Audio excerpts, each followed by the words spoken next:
All right, how's everybody doing? Ready to kick off our afternoon sessions? My name is Ben Lyons. I'm very excited now to introduce the We Play Different. Just want to do a quick check-in with our Sport Beach folks here. Who's seen Free Solo, one of the great films ever made? A few hands here in the front. For those of you who have not seen the film, by all means, I implore you to check it out. It won the Academy Award. We're very excited to introduce momentarily the subject of that great film, an incredibly inspiring story. But here to join us now for We Play Different, she's the Chief Marketing Officer of the North Face, Sophie Bambuck, and as stated by the New York Times, the man behind one of the greatest athletic feats of all time, rock climber Alex Honnold. Together, Sophie and Alex are here to unpack how the playing different ethos shapes their approach to exploration, learning, and growth. And guiding this epic conversation is a man who also has no fear, American podcaster, journalist, my friend Pablo Torre. Enjoy.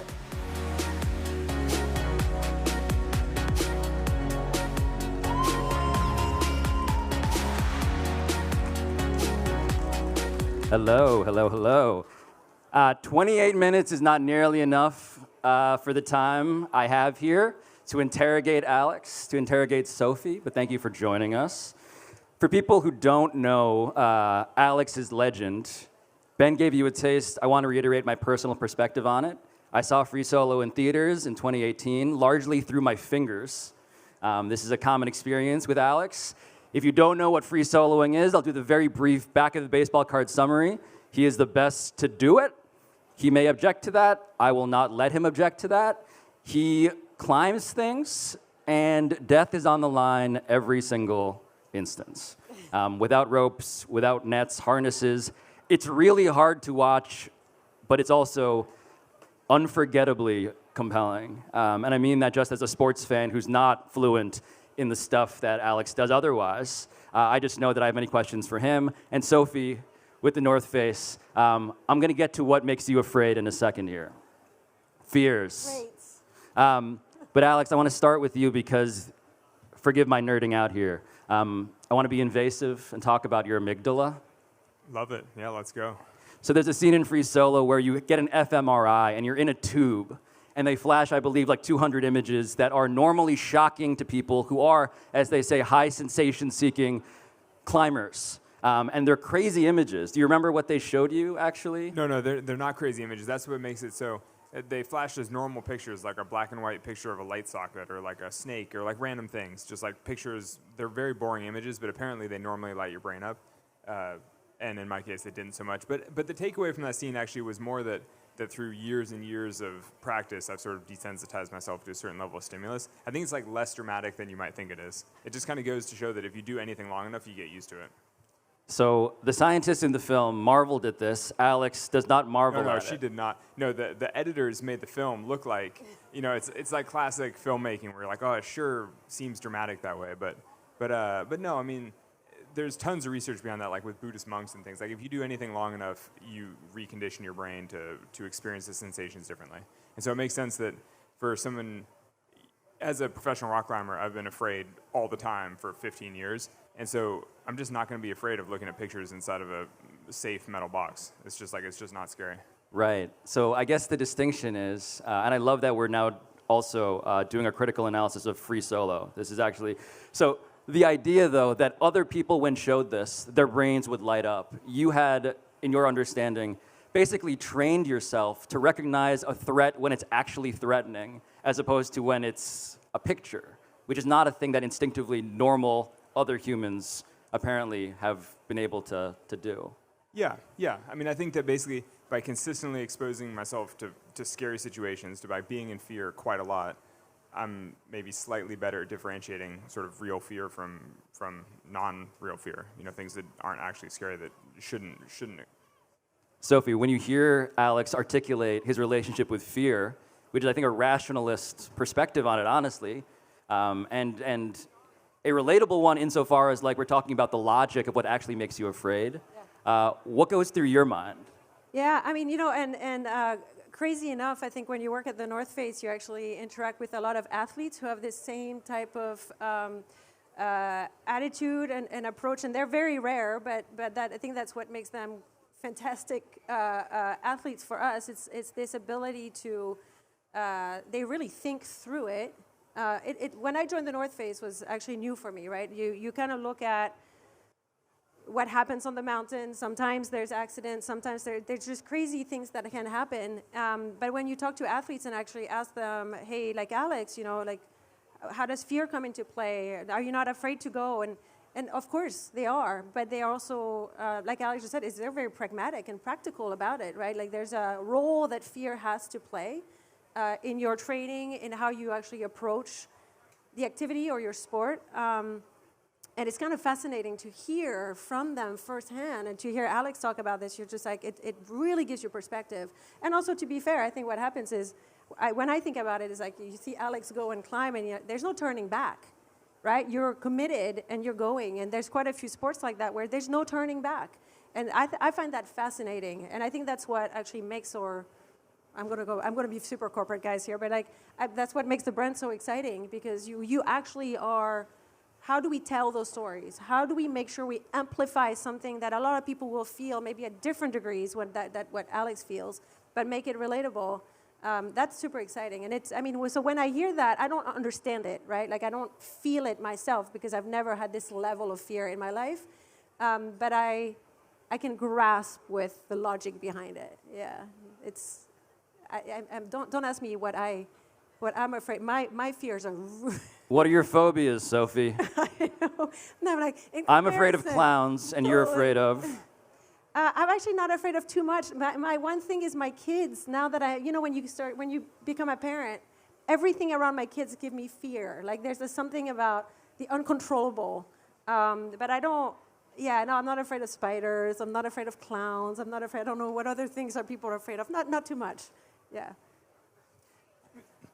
If I may, since we're talking about fear and managing fear, so much of managing fear and so much of my personal experience with being able to handle fear has come from systematically broadening my comfort zone over many, many years. And a big part of that actually has been as a North Face athlete. I've been sponsored by the North Face since 2007, so it's like 17 years of going on expeditions, going on trips. And many of those trips have been to some of the more exotic places in the world, climbing new routes on new rock. And they've been a big part of how I've sort of broadened my skill set as a rock climber. The things that you see like in free solo are things that I've practiced in Yosemite for a long time, but the things that really push you as a climber are the things that, like I've gone to Antarctica to rock climb with the North Face. I've gone to Chad, the most remote corner of northeastern Chad. It's like the middle of nowhere in the desert, climbing on the worst sandstone. And so, with respect to the North Face, I've climbed like all my worst climbing experiences have been on North Face expeditions, but in a good way. The sorts of things that really help you learn as a climber and push yourself and really broaden your comfort zone to a point that then it makes other things like what you see in free solo feel much more normal and much more manageable. Yeah. So the idea of fear and the amygdala is like the fear center, the thing that's supposed to light up. Have you become frustrated with the idea that there seems to be a mythology then around the fact that you don't feel anything? Yeah, not that frustrated, but it's totally natural. But I think people always want to look at someone who does something unusual and think like, oh, well, they're different somehow, because then it sort of discounts the possibility that they could be doing the same thing with enough work and practice and whatever else. It's like if you watch somebody who's exceptional at something, you'd rather be like, oh, that person's just a freak. They were born that way. Like I wouldn't have to work 20 years myself to be able to do that, because that's crazy. That's just their thing. I don't know. I'll end rant. Yeah, go on. No. I think this is really interesting, because part of what it means to be great at a sport. We were talking backstage for a second, and there's a big distinction between ball sports and what you guys do. We call those games. Games. It's like very, very low stakes. Those cute little games that you guys play. I'm just playing. But truly, what does a standard of success look like when you're not in a sport that is televised, that has trophy presentations and MVP voting? What does competitiveness sort of get measured in? Yeah, I think, so I'll speak from a brand standpoint, right? I do think that there's an element of human performance, that there's an element of growth and progression. We talk about never stop exploring.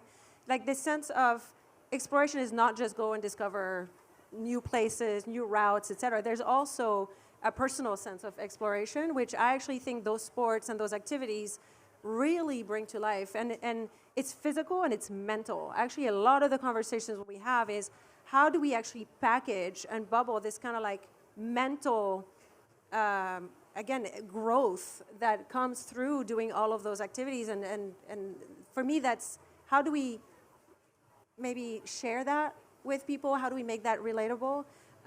If we can do that and people actually go out there and do more and actually want to have more, we say, incite extraordinary lives. Like, well, how do we excite extraordinary lives? We want people to have extraordinary lives. If we can get people out there, that's success, right? But that's, again, that's from a brand standpoint, but that's the measure of success. It's not necessarily the medal. It's very much getting people to live fully, right? And that's the goal. The first thing that came to mind when you said, what is the measure of success? I was like, surviving or coming back, or, because I mean, climbers kind of joke that like getting down safely is the most important thing, and then everything else is sort of gravy, it's all good experience beyond that. But no, I think that, as Sophie was saying, I think that in outdoor sports, real success, like achievement, is just doing something that hasn't been done before. And that, as she was saying, never stop exploring doesn't necessarily mean geographically, like physically exploring a new place. I mean, personally, in my climbing, I've preferred to focus on things that just like haven't quite been done before. Not necessarily, like I don't like putting up new routes necessarily. I just like to do routes and new styles. Free soloing things I haven't done before, doing speed records, things like that. Basically, just taking any small step in the climbing world, like to do anything that climbers haven't done before. You're sort of like, just pushing the sport in new directions. I feel like that's success as a climber.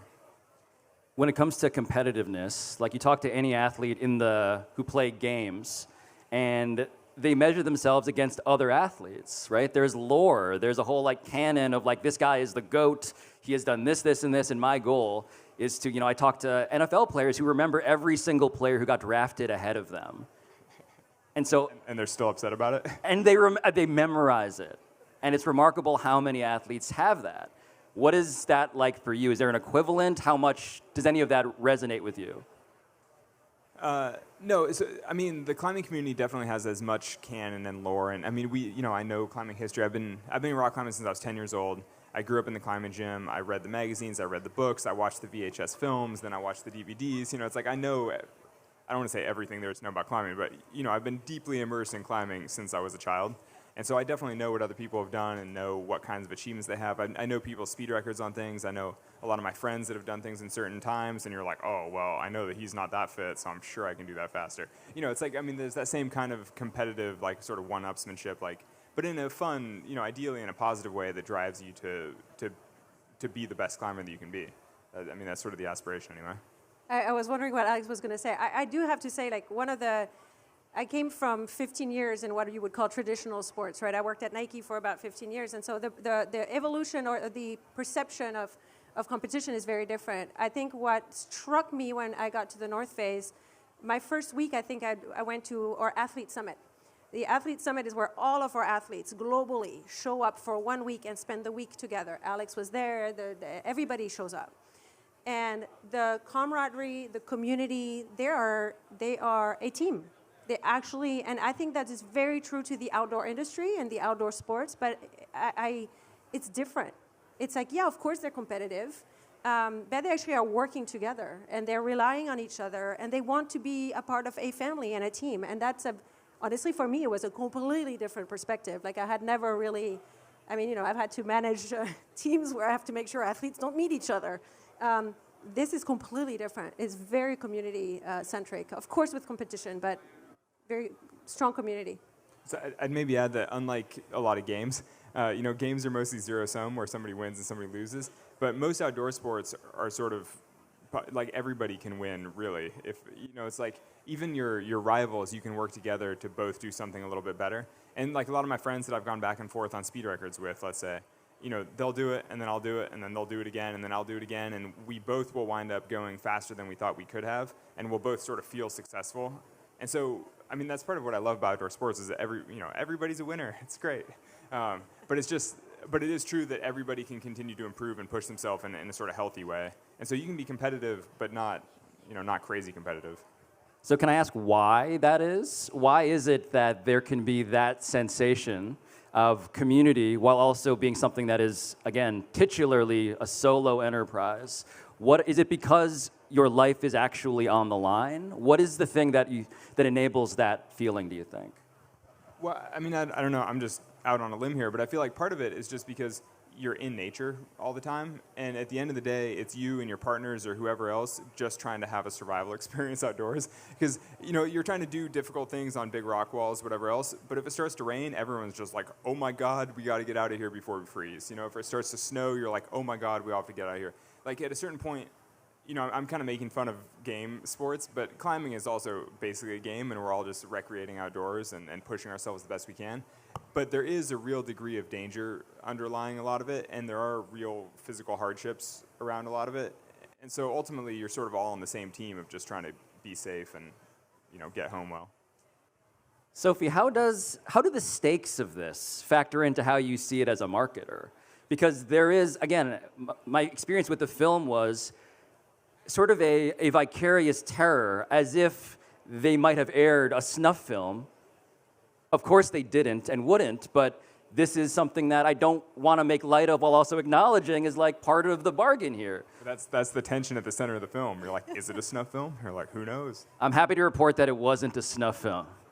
Go, you can watch it safely. Honestly, yeah, it's funny actually, being in this role, though I make decisions or I see things that I never thought I would ever have to take into consideration. Sometimes you send folks on expeditions in countries where we probably should not be. The security levels, it's madness. And then sometimes athletes come to you with an expedition proposal. You're looking at it and you kind of know it's 50-50. I don't know. I'm really hoping they're going to accomplish it. And I'm hoping that everything is going in their favor, and I get, sadly, I get a lot of the Friday night, Saturday morning, middle of the weekend. It's always on the weekend, by the way, the calls of like, we need to rescue somebody, or and I mean that's really on the mountaineering side. But it's true that there are considerations that you have to take into account. But at the same time, I believe that athletes are prepared, they're enabled, and my job is to enable them. And if they want to go, they should go. And we'll do everything we can to make sure that we don't make films that end up not being able to be distributed. But our whole thing is to enable them to go out and push and explore. Can't do that if we say no to every risk, right? So lots of consideration for sure, and big decisions that have to be made regularly, yeah. Alex, when you think about growing the sport, right? So I'm trying to think of all the conversations we'd have in the game ball sports and growing the sport and inspiring children, Alex, to do what you do. How do you see that question? Because again, it's a different fundamental tension inside of it. Actually, it's an interesting time to be asking that because climbing is in the Olympics this summer in Paris. And right. And there's the climbing wall right there, and that's basically like what it looks like at the Olympics. I was just eating lunch and looking at that, and I was like, oh, that looks like a competition wall. Like that's cool. And part of growing the sport right now, I mean, that's what's interesting. So the film Free Solo,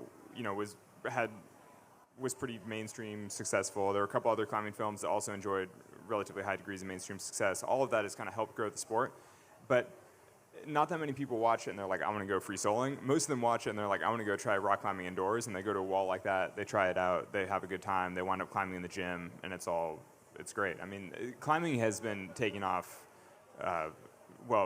Basically the whole time I've been a climber for 25 years, it's been steadily growing, but it just continues to grow. Yeah, I mean, my reaction to free solo was not I need to climb, it's I need to call my mom and tell her that I love her, That's fair. No, I mean, when Free Solo came out, I did a whole crazy film tour to support it and was like doing all these events at movie theaters and chatting with all these people, and it seemed like the overwhelming majority of folks would watch it and then feel inspired in a general sense where they're like, I should sign up for that marathon that I've been putting off, or like, I should sign up for that cooking class that I've always wanted to do.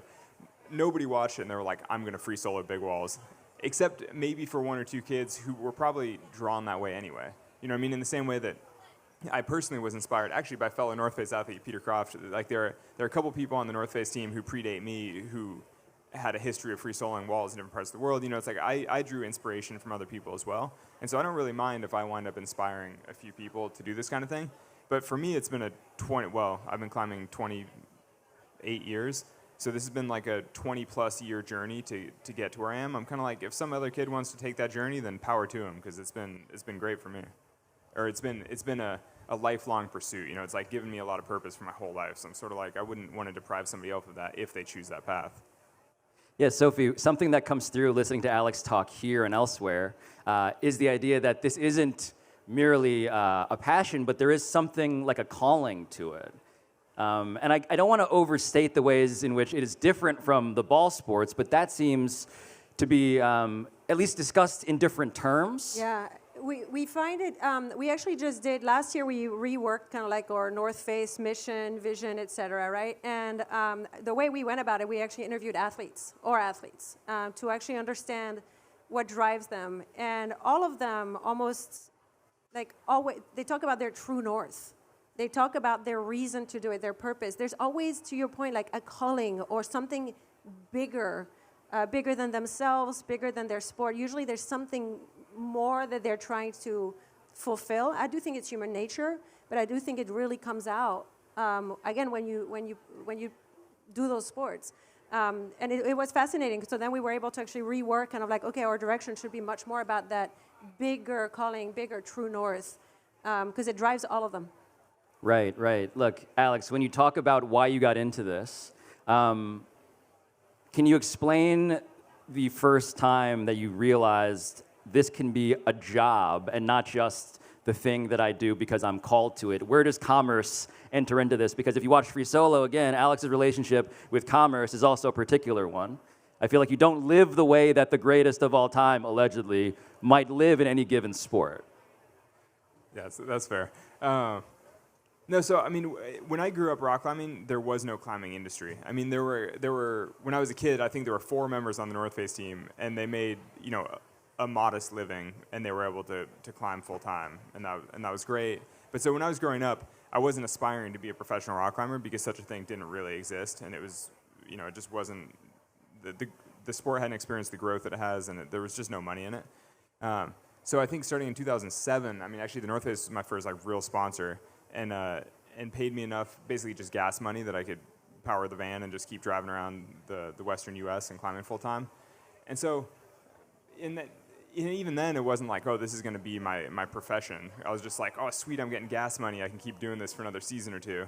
And then, from there it built, and then, now the industry is much larger. It's more mainstream. There are easier ways to make a living, and I don't know. I mean, at no point, though, did I ever think, I'm going to make a living as a professional rock climber. It was always more about what my next climbing challenge is, what's my next goal, and being able to support myself in that process. I don't know.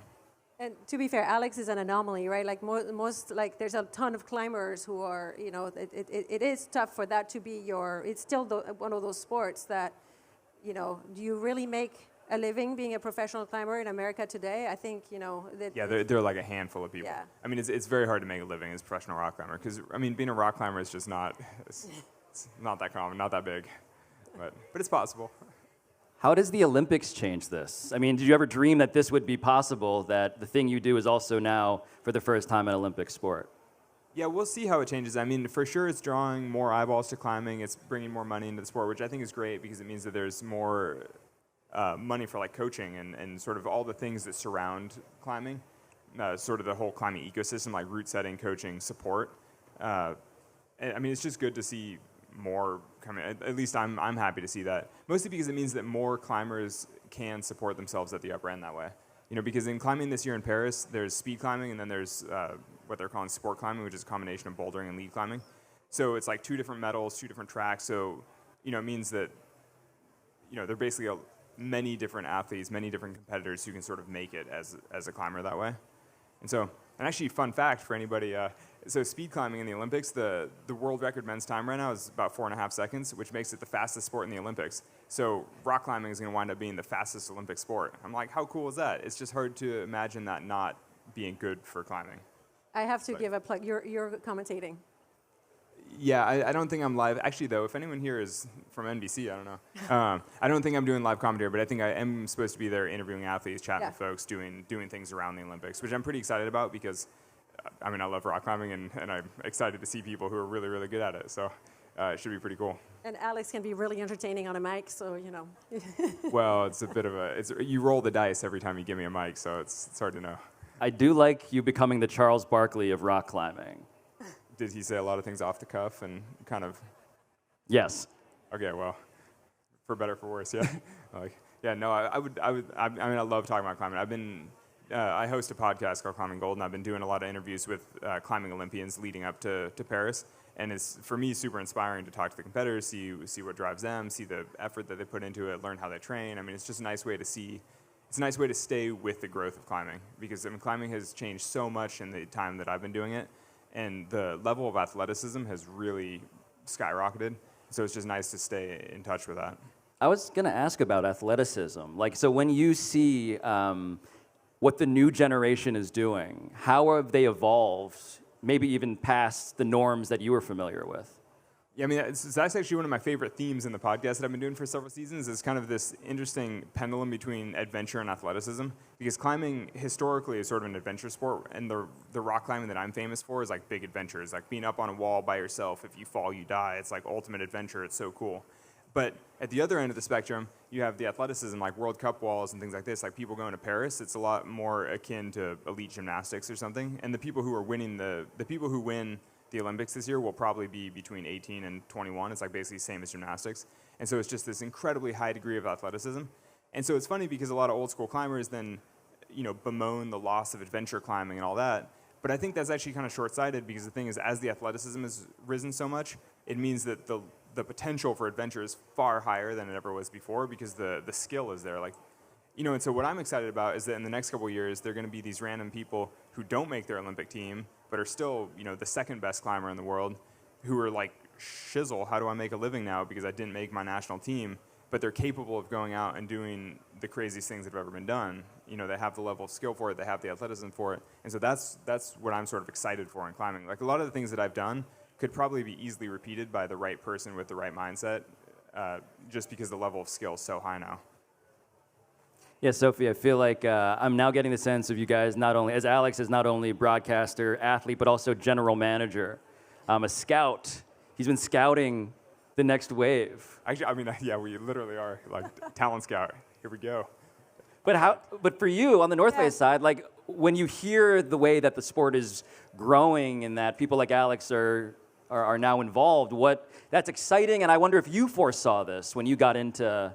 No, I think, so first, I've only been here in this business a few years, so a lot of this has already started. But I do think that what we're seeing, though, is an opportunity actually to tell more of those stories. Climbing as a sport is actually mostly like competition climbing, which a lot of people have never watched. A lot of people have never seen competition climbing. How do we actually show, so that we can actually showcase this level of athleticism, what it takes, the preparation? We've all watched the Formula One shows, and we've all watched the tennis one. Like, the behind the scene behind climb is as exciting. And I think it's cool. It's not Formula One, I get it. Yeah, it's not Formula One, but it's cool. It's fast. But I think it's one of those where there's such an opportunity for us to actually be able to showcase, because there's youth. Traditionally, I think to Alex's point, traditionally, when you think of a climber, we've been talking to or imaging, mid-20s men. Like, there hasn't been a ton of diversity. There hasn't been a ton of, like, youthfulness, et cetera. And I think by going into competition climb, even in the athletes that we've signed on recently, it's bringing in diversity, is bringing in youth, and that makes it so much more exciting. And we can tell all those stories now. Yeah. When you were hearing Sophie describe almost the reality television aspect of what A Drive to Survive had done for F1, of course, Free Solo was an iteration of that, a behind-the-scenes documentary.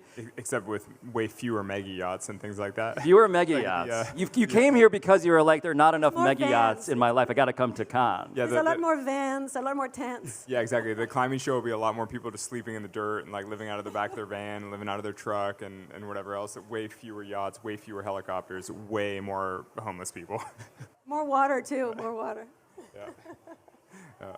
As the sport evolves, though, Alex, obviously there's at the core is the thing you fell in love with, and I'm wondering how you ensure, what do you want to not change as all this stuff is being built around it? What are you concerned about as the tensions between commerce and the passion that you have can come in conflict sometimes?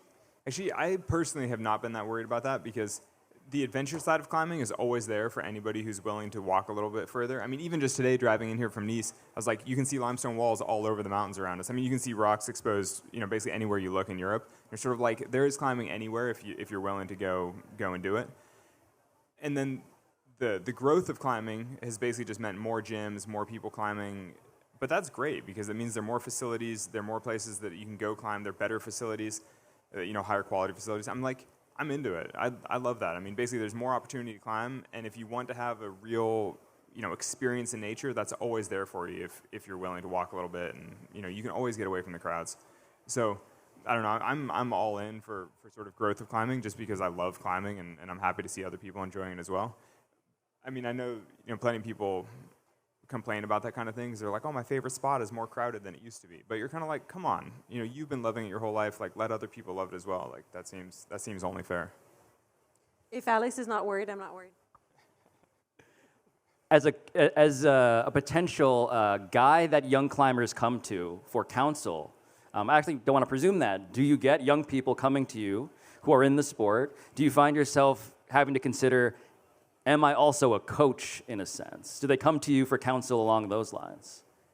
Less than you might think. I mean, yeah, it's true that actually just in the last season or two, like the last year or two, I feel like there are a handful of sort of up-and-coming young climbers that I've been climbing with a little bit more and chatting with a lot more. But it's way less official coaching or what you think of, and more sort of being a sounding board for some of their ideas. Like talking to a young climber who's like, oh, I'm going to go to Yosemite this season. I'm going to try to do this, this, and this. And I can chat with them and be like, well, it might not be the right season for that goal because it'll be in the sun and sunshade lines. And it is like after 20 years of experience in the space, it is nice to be able to share some of that with people because you're like, oh, I've learned a lot of things the hard way. It's like nice to pass on some of those. But no, I'm definitely not doing any coaching and no like real mentoring like that. But I suppose it's just a natural evolution of as a climber that a lot of my go-to partners are getting older and having kids, and I have kids, and basically schedule's tighter, and so now I often partner with younger climbers more often just because their schedule's more open. So you're like, oh, it's a Tuesday morning and I need to go at this time. Like, who do I know who's always free? You're like, oh, that 21-year-old with no job. I'm like, perfect. Like, I'm going to climb with that guy. And so that's kind of just naturally happening more, but it's definitely not, an attempt at coaching or anything. Sophie mentioned her kids before. I want to ask how kids have changed your calculus, how your brain may light up differently, if at all. Yeah, I've been asked that a lot, like if my perception of risk and things have changed with kids. So far, I don't think so. What I would say is that my time management has obviously drastically changed with kids, and so the way I set my goals and sort of my intention for the year has changed because I'm trying to be at home quite a lot more, and so I'm setting goals for myself that are more in line with being at home for bedtime and everything every day. But I don't feel like my perception of risk and risk tolerance, as one of my, Tommy Caldwell, who's a fellow professional climber and is in the film The Dawn Wall, he often jokes that he didn't want to die climbing before he had kids, and he still didn't want to die climbing after he had kids, and he's kind of like, well, it's kind of the same thing, it's like I've never wanted to die climbing, and I feel totally the same. Like I've never wanted to die in a terrible accident. Now that I have 2 little kids, I still don't want to die in an accident.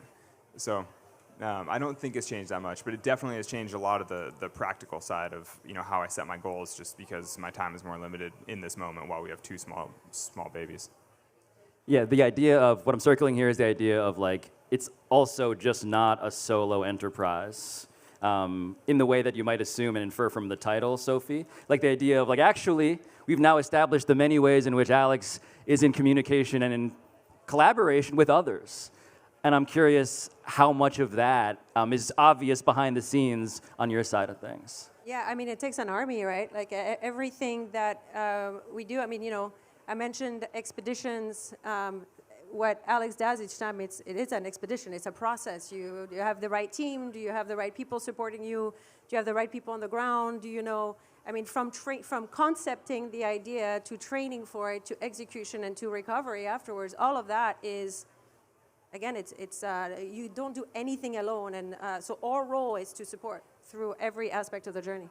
Yeah, I think so. In the film Free Solo, everybody remembers the 4-hour free solo ascent of El Cap, but that was 4 hours of climbing, and the film process was 2 years, and I was basically training and practicing and working on it for 2 years. And actually, I was just thinking from a North Face perspective, I think through those 2 years, maybe 6 other North Face athletes and I climbed on the wall together, or were in the film together, or some of them were working on the film crew, helping to rig and like deal. But so basically, there are like 6 other athletes and I, plus a whole host of other friends and folks working together on this big goal for 2 years.